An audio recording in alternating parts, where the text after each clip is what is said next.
Agora são 8h20. Vamos falar de economia? Nosso convidado é o João Sixu, economista, professor da Universidade Federal do Rio de Janeiro. Olá, Sixu, bom dia. Bom dia a todos, bom dia ouvintes. Bom, Sixu, vamos falar aqui em relação inicialmente ao preço do petróleo e parece que vai ter um impacto bastante importante, né, em alguns estados. A gente tem o secretário da Fazenda do Rio de Janeiro, o Luiz Cláudio Rodrigues de Carvalho, classificando o cenário como uma hecatombe. Enfim, como é que você está analisando, né, essa possível perda, né, de impostos, royalties do petróleo em alguns estados brasileiros? Sixu.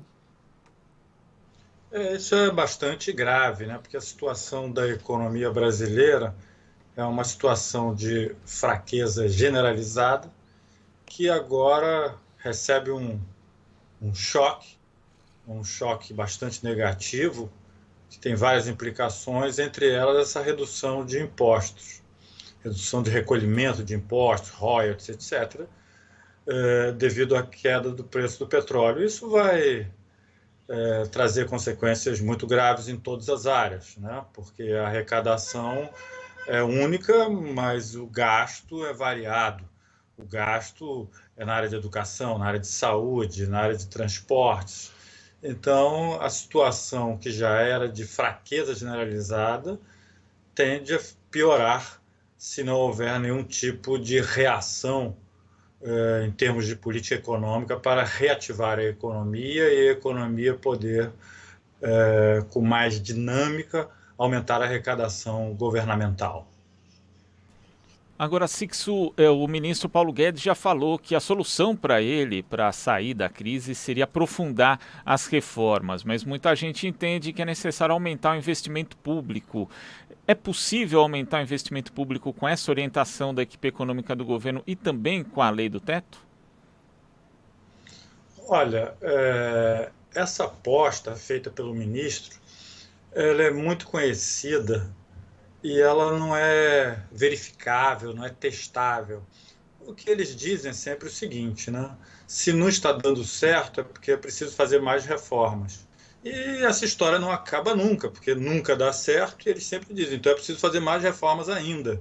Então, isso não é como uma política econômica X ou Y, que você aplica e diz, olha, deu resultado ou não deu resultado? Porque a resposta que eles apresentam é sempre a mesma. Se não deu certo é porque ainda falta fazer mais. E sempre vai faltar fazer mais, porque nunca dará certo. Bom, essa não tem sido alternativa. Nós já fizemos várias reformas sugeridas por essa linha de pensamento, né? Fizemos reforma trabalhista, reforma da Previdência, tem uma fila de reformas aí para serem discutidas e aprovadas, e a solução em termos de redução de desemprego, de aumento da renda, de fato não aparece. Bom, essa sugestão de se fazer política fiscal, aumento de gastos, é uma situação assim, bastante conhecida da história econômica, não é só dos economistas, da história. Isso começa nos Estados Unidos na década de 20, né? E os economistas, independentemente das suas correntes políticas naquela época, ou ideológicas, todos sabiam que esse era um remédio eficaz, né? E foi utilizado nos Estados Unidos na década de 30, apesar de todas as dificuldades que são alegadas nos dias de hoje, que são as dificuldades orçamentárias. Mas é óbvio, se você está numa situação difícil, você está precisando de colocar a política fiscal para funcionar, é exatamente porque a economia está numa situação de fragilidade, a arrecadação está baixa e, portanto, governos têm dificuldade de arrecadação e têm até déficit. Mas é bom lembrar o caso americano, porque ele tem uma correlação bastante próxima com o caso brasileiro dos dias de hoje, que é exatamente esse ponto. O ponto de que há recursos ou não há recursos para se fazer essa política de gastos, de investimento público, né? Nos Estados Unidos houve essa mesma discussão. E a discussão foi definitivamente enterrada quando se aproximou a guerra, no final dos anos 30, né? a Segunda Guerra Mundial, que, pelo motivo da guerra, recursos apareceram, mas pelo motivo da paz, os recursos não apareciam. Então, provou-se naquele momento de que a questão não é recursos, não é de recursos, a questão é de motivação política. Então, diante da guerra, os recursos apareceram, a economia americana passou a colocar suas fábricas para funcionar, para produzir para a guerra, e o desemprego foi absolutamente zerado. Então, a questão não é de se recursos existem ou não. Se nós podemos fazer, se os Estados Unidos fez, e todos os países fazem para a guerra, nós podemos fazer também essa mesma política para a paz, para recuperar a economia, no caso a economia brasileira, que vive uma situação, na verdade, dramática, de desemprego de 12 milhões de pessoas, de precarização do emprego, de falências, de paralisação geral da atividade econômica. Nós estamos no fundo de um poço, tentando sobreviver. E nesta situação nós temos que entender que é uma situação emergencial, tal como se fosse uma guerra, onde os recursos aparecem. Então eu espero que eles apareçam também para um momento de paz, como a história econômica já provou, que eles podem aparecer e são eficazes e resolvem o problema. Muito bem, Sixto, falando em valores, enfim, se aparecem ou não, estou vendo aqui uma matéria do Valor Econômico, dando conta que o BNDES tem quase 100 bilhões de reais, né? A manchete é para apoiar o setor privado. De qualquer forma, existe esse dinheiro de 100 bilhões no BNDES, que podiam também ser investidos, não é isso? Fazer um investimento, enfim, em obras públicas, no setor público. Como é que você pensa, né, sobre a utilização desses 100 bilhões aqui do BNDES, que o valor está apontando? Olha, a situação é uma situação muito especial que nós estamos vivendo de 2014, 2015 para os dias de hoje. É uma situação onde, eu já dei o exemplo da economia americana, que vivia aquilo que foi chamado de Grande Depressão. Eu acho que nós vivemos uma situação semelhante no Brasil, de depressão, situação de alto desemprego, de investimento público e privado basicamente nulos, de taxas de crescimento muito baixas.